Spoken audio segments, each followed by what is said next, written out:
Pelaku pembacokan Jimmy Sugito, saksi paslon Pilkada Sampang ditangkap.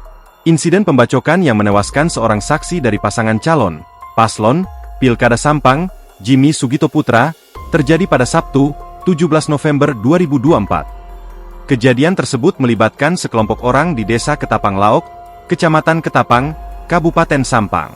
Polisi berhasil menangkap salah satu pelaku berinisial FS, yang merupakan warga setempat, Senin, 18 November 2024. Kapolda Jatim, Irjen Imam Sugianto, mengungkapkan pihaknya masih melakukan pendalaman terhadap pelaku FS untuk mengungkap peran dan menangkap pelaku lainnya. Peran dari pelaku ini, kita masih mendalaminya. Untuk posisinya saat ini pelaku sudah berada di Polda Jatim, ujarnya. Menurutnya, saat ini tim tengah berada di lapangan untuk terus melakukan pendalaman sekaligus pengajaran terhadap pelaku lainnya mengingat, pelaku lebih dari satu orang. Kita minta doanya kepada masyarakat semoga pelaku lainnya cepat diamankan dan jalannya Pilkada 2024 di Sampang terus damai, pungkasnya.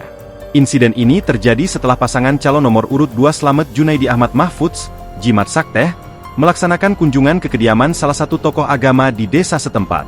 Ketua tim pemenangan pasangan Jimat Sakteh, Surya Noviantoro, menjelaskan bahwa sebelumnya sempat terjadi penghadangan terhadap paslon tersebut. Setelah ada negosiasi, pasangan calon kami bisa diamankan dan keluar dari lokasi, kata Surya.